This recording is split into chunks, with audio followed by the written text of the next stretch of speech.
Welcome to Right on Track, a songwriting podcast. Thanks to Tone for tuning in. I'm Demi Michelle Schwartz, and I'm thrilled you're joining me on my songwriting journey. So kick back and relax, don't fall flat, and remember, stay right on track.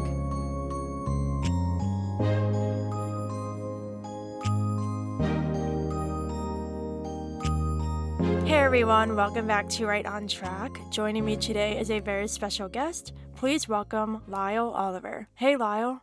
Hey Danny, how's it going? It's going great. How's it going for you? Can't complain. Me neither. I'm very excited that we are a couple months now into 2023.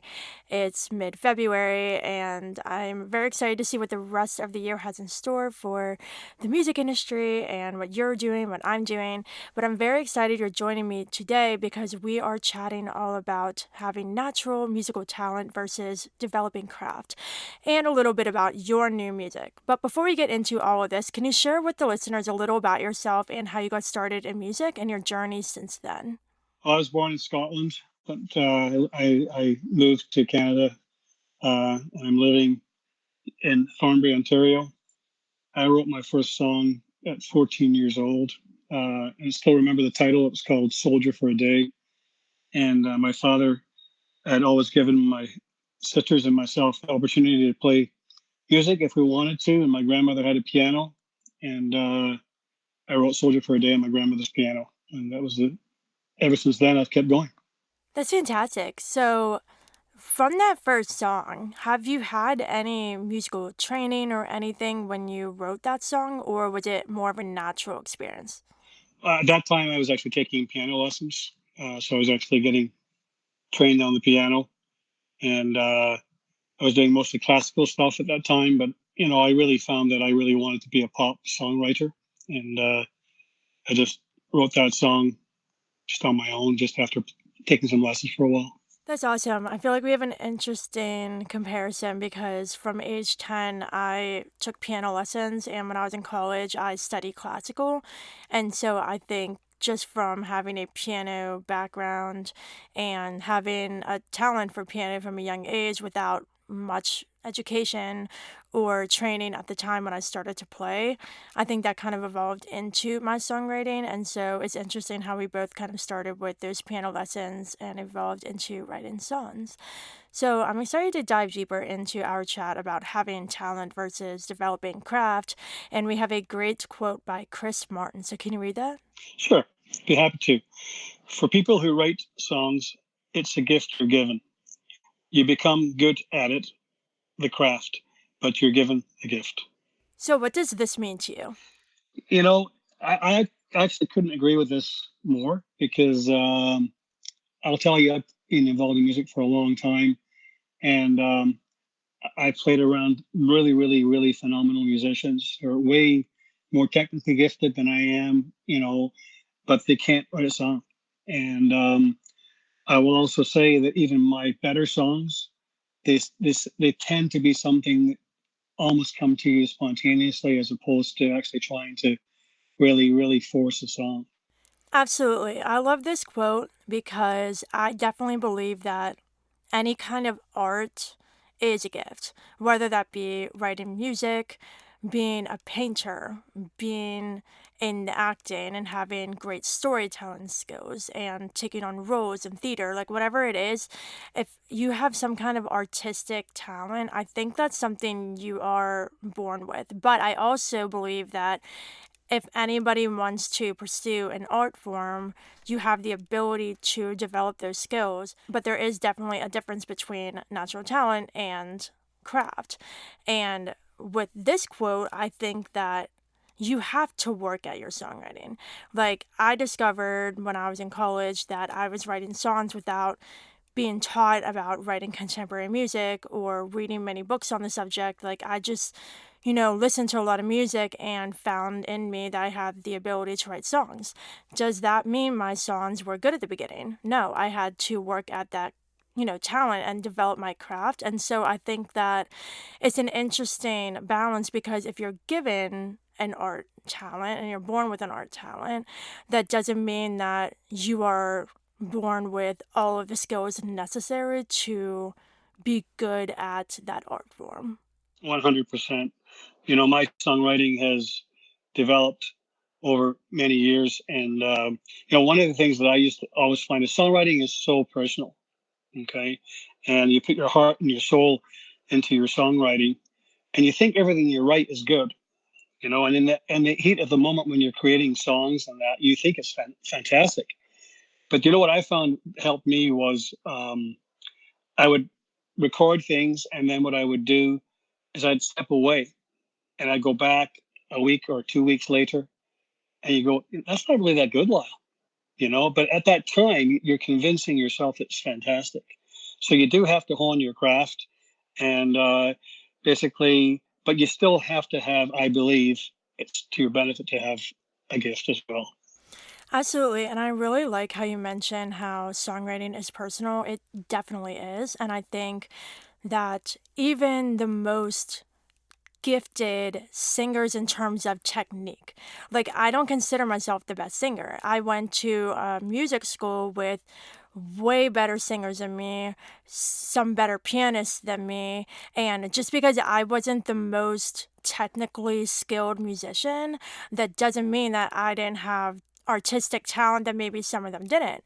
And that's because like I turned to my songwriting, and I really turned to, even when I was performing classical pieces in school, I would always really tap into my imagination and, feel the emotion. And not everybody is able to do that. You can have the best skills as a musician, but if you can't connect to the music and you can't tap into your imagination and feel the music, then I don't think it translates as well. And funny story going along with this, I was always one to kind of take my own spin on the pieces I was playing, even if it was like Mozart or something. And my piano professor was always like, to me, like, follow the dynamics on the sheet music. Like, do what Mozart wanted. Like, he's a composer, you're not the composer. And I think even though I didn't compose whatever sonata I was performing, I was still the musician playing it at that time. And so I was kind of taking an artist spin on a classical piece and interpreting it in the way that felt natural to me. That's definitely frowned upon in classical music, but I think that was an early recognition of me wanting to be more of an artist. So it's finding that balance between having a gift and learning the skills in order to perform that music, but in order to be an artist and a songwriter in the contemporary music world, I definitely think there's an area of, being imaginative and also being able to communicate personal experiences and being vulnerable in your music. I have to agree with you. I mean, I think even in the classical genre, if you had every classical musician playing a piece of music the same way with the same dynamics, it'd be pretty boring. Yeah. I mean, you want to have you want to have diversity. You want to have their take on something, which makes it unique and makes it more appealing as far as I'm concerned. Absolutely.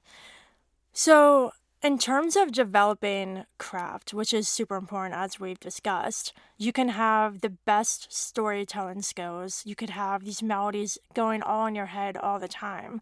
But there is a time where, in order to be a songwriter or an artist that fits into the current music industry and actually stands out and delivers music that is commercial and memorable and all of that, you definitely need to learn songwriting skills. So for you, what are some of your most important songwriting skills that you've developed over the years, and how have you gone about developing that craft? For me, in terms of a songwriter, basically, uh, what I start most of my songs just from an acoustic guitar. That's what I start off with, and sometimes it's just a melody that comes to me, or sometimes it's a lyric that comes to me, and then I embellish either that hook or the lyric. And basically, I pretty much know how to formulate a song. So once I formulate a song, and then I try and get the hooks that I want in the song there as well. I spend a lot of time more than anything else is working on or massaging my lyrics, because I like to be a storyteller. I like to be someone who, if you listen to my music, is not just cotton candy sort of stuff. There's sort of relatable, imagery and relatable themes, in most of the music that I do. And so I really try and wordsmith my songs, and I do spend considerable amount of time trying to just, get the best lyric possible. Where I could settle for something, but I really spend a bit of time and and try and refining my lyrics. That's perfect. I completely love how you brought up you being a storyteller because I'm the complete same way. I think it's really important to make lyrics walk the line between being universal where everybody can connect, but also having a personal quality where you can communicate your own personal emotions and experience through your songwriting because that's what I believe really brings people together, sharing experiences. And honestly, like, I just really think just taking the time to not necessarily learn every single technique out there because I've done quite a few like songwriting classes, retreats, and in those situations, it's really important to learn the different techniques. But at the end of the day, I found there was a couple times where when I was asked to, okay, write a song with like a 4 line verse, a 6 line chorus, but you have to make the verse have a very static melody and the chorus has to be conjunct and whatever. Like, there's so many different techniques, but when you start to like write from a very technical mindset, then I kind of think your songs don't come out authentic because you're writing with the intent of trying to use as many tools as you possibly can. And so I think it's really important to know the different tools and know the different techniques, but instead of being aware of trying to include as many as possible, it's more doing what the song needs and serving the song. And I've written quite a few songs that use more tools than others. Some are more chill, some are more, dynamic throughout, but it's just because the songs are unique in their own way. And so I was able to make those, various decisions based on being educated in the different tools that are out there and then making the decisions to best serve the song I was writing at the time. I'll tell you in terms of my personal philosophy for writing. I mean, uh, I'm a guy that less is more. I always subscribe to the KISS, principle, which is keep it simple, stupid. And Yeah.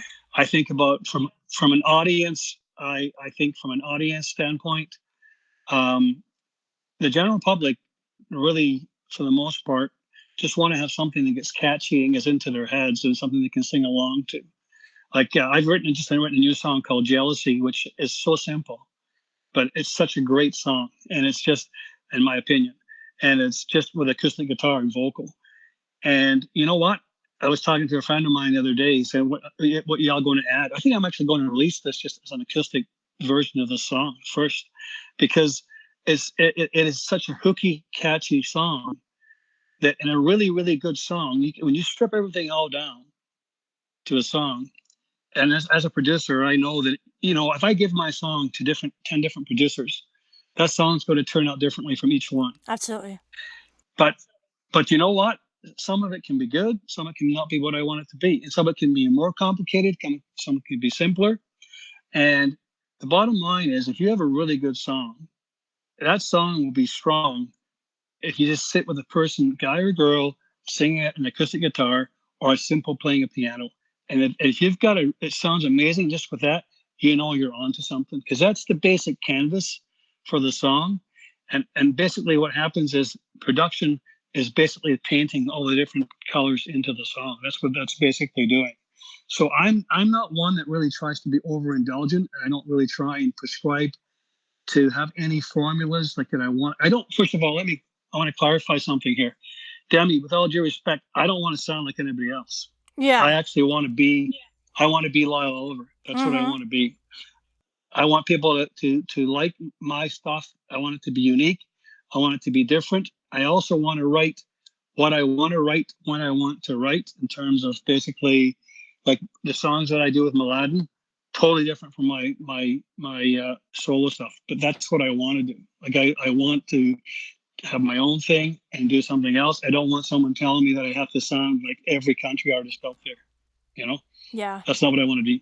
Absolutely. And that's absolutely perfect too, because I think That's a really big distinction between artistic talent and just having skill, because there are so many incredible cover artists, cover bands who can duplicate sounds and songs by artists perfectly. But I personally believe, and this might be like up to interpretation, but I personally believe that having the ability to duplicate a sound or copy another artist with covers, or even in your own music trying to replicate something, that's not really artistry to me, because artistry is being yourself. And that's something that I'm really trying to hold on to, because I have been throwing genre out the door lately. Like when I started, I was very into writing contemporary pop and that's it. Now, like, I'm branching out and doing country stuff, and one of my songs, Afterthought, on my new EP has like a little bit of like pop funk in it with like a rock undertone. It's like very different. And people have said, like, my EP, It Is What It is basically a genre melting pot, but at the same time, it's super cohesive because of the messages and my songwriting style. Like, doesn't matter what genre I'm doing. And so I think diversity and just doing what feels right and standing out and being unique is so important. And that's something that even the most talented singers aren't able to do, because it definitely takes a level of artistry in order to do that. Well said. Very, very well said. Couldn't agree with you more. Like, listen, I really couldn't, because I'm proud of you for saying that. I really, really am. Like, I want to be my own man. I want to be my own person. I would like to write music that people can hopefully relate to and hopefully enjoy. But I do music first and foremost for myself. Oh, yeah. And that may sound selfish. I do it for myself. If it happens to connect with people, that's awesome. Mm-hmm. But I'm not going to sell out and write formula type music. That's what I try not to do. Right. I like to try and do what comes to me. Like, if you talk to my wife, she'll tell you that, I'll be lying in bed. She goes, "You got an idea in your head, don't you?" And I'll go, "Yeah." And I have to go down to my studio and I have to do it right there and then in the studio. Or if I don't do it, it'll be gone when I wake up in the morning. So it's something that is just comes to you in the middle of the night, and I have to act on that straight away. So I do not want to sound like every other, country artist out there, or every other pop artist or wherever. I want to sound like Lyle Oliver. That's what I want to sound Mm-hmm. like. So Absolutely. And I love how you mentioned holding on to those moments of inspiration that come out of nowhere. Because I think that's our subconscious telling us, hey, you gotta write this song, you gotta do it now. Because you will lose yeah, those things. Like, I've definitely had experiences where I've gotten ideas for songs when I was in the middle of doing something, or like in the middle of the night, and I'm like, oh, I'll remember it later. You never do. Never. So, yeah, completely. And I think that's just going back to the artistry, is like that's part of that. When your mind and your heart's telling you this is something you need to write about, it's personal to you for a reason. And as the artist and the songwriter, I personally believe that like it's our jobs to communicate that. These ideas that come to us, these moments of inspiration that come to us, do so for a reason. And as the ones with the gift of music, we are the ones who are able to communicate that in the best way, because those inspiration sparks came to us and not somebody else. And going back to what you were saying about the production with, giving a song to multiple producers, it's going to come out this differently for all of them. The same goes for songs. If you tell 50 songwriters, write a song about heartbreak, and you got to do it in this key and whatever, if you give them certain parameters, every single one of those songwriters is going to write it differently, because they're tapping into their own experiences. And so I think that's a perfect example of, being an artist is really looking inward and like doing what's natural for you and not trying to mimic anything else out there. but that's amazing, though. I mean, that's what we want. I mean, again, we don't all want to drive white cars. We want to have the same car with maybe different colors. So that's exactly why, it'd be so boring if we listen. If I had a really expensive Porsche and everyone drove a white Porsche, everyone would want a black Yeah. Hyundai or something like that. So you know what I mean. That's the thing. Yeah. It just You got to be different. The diversity is what it's all about.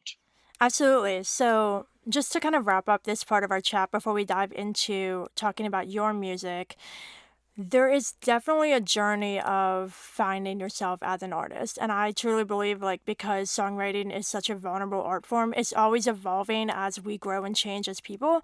But just in general, for anybody who's struggling to find their voice and be unique as an artist, what advice would you give them? I have to say to you that one of the things that I found helpful to me was to accept uh, meaningful criticism, constructive criticism, because again, when music is such a you put your heart and soul into your songs, and they're very personal things. And if someone says to you, "Hey, you know what, Lyle, that's not very good," you go, "What are you talking about?"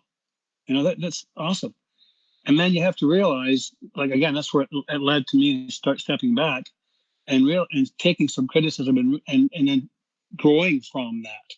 The other thing I think is important as an artist, songwriter, is it's not easy out there. It really is very, very competitive. I think you have to believe in yourself. I think you have to have the right reasons for writing music, and that is because you love doing it.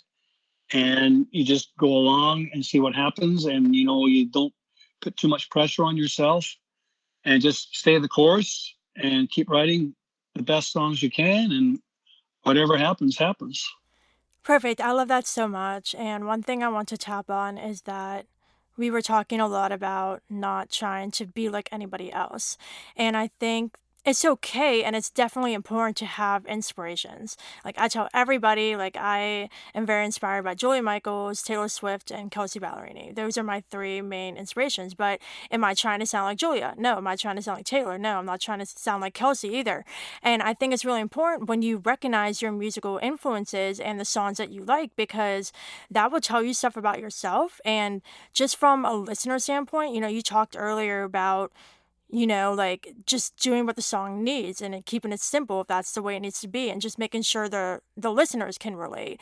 And I think that when you're writing your songs, it's sometimes good to take a step back out of the songwriter standpoint and say, like, if I was just listening to this, what am I feeling? What would I hope my listeners to feel? And I think that recognizing the artists and songwriters that you personally look up to, you can recognize what do they do in their music, not necessarily stylistic things, but just what about their songs makes you connect because you can kind of pull tips and tricks into your own writing while still sounding original, but recognizing the things that connect with you as a listener and trying to take that and create that in your music to make your listeners relate as well. So now let's shift gears a little bit into wrapping up by talking about your latest music. So you just released two new singles. So can you share a little bit about each and the inspiration behind them? I just released Believe, which is a four song EP, which of four of my sort of country songs. I just released that in December. But this coming January, I'm actually releasing a song with a good friend of mine, Mladen, and it's a song called Strange Jophine. And actually, the song is kind of an alternative pop rock song, and its theme is basically on homelessness and how homelessness is, we got to try and people don't give these people enough empathy. They have preconceived ideas about what they think of homeless people. And it basically, this song is basically just basically tries to tell people homeless people need a little more empathy than we're giving them right now. And the other song that's coming out on Valentine's Day is a song called Hands Off, She's Mine. And that's about a guy who's a jealous guy who's got a girlfriend who's flirtatious. And basically, they go to a bar and she's kind of flirting with some guys. And the guy's just kind of saying, "Hey, you can look, but don't touch." And that's why it's Hands Off, She's Mine. Awesome. So these are coming out and they will be out by the time this episode is out. So congrats on those new releases. What is in store for the rest of the year? I have a whole bunch of music that's already actually written and ready to be released. And so I know I'm going to release probably 6 or 7 songs this year, very, very minimum. And I'm just going to be playing the local scene up here. And then we'll take it from there. Awesome. Well, congrats on your new music, and I can't wait to see what is coming up for you in the rest of 2023. Before we go, just some final thoughts to wrap up our beginning chat. What are some final pieces of advice that you would like to share to any songwriters who may have that natural artistic talent and trying to balance that with developing their craft as they move forward down their journey? I just, what I think is really good to do is to play with different people.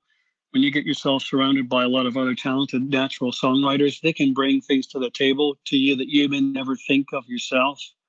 And that's one of the things that's allowed me to become a better songwriter is actually to collaborate with other really, really talented, gifted people.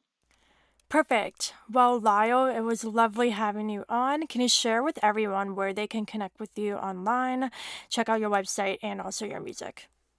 You can check out my website at lyleoliver.com.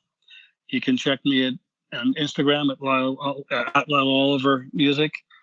You can listen to me on Spotify. You can listen to me on Apple Music, most streaming platforms. I'm also on Facebook, and that is Lyle Oliver BMEG. Awesome. Well, thank you so much again for joining me for this awesome conversation. Listeners, I hope you enjoyed this episode with Lyle Oliver. And of course, until next time, stay Stay right right on on track. track.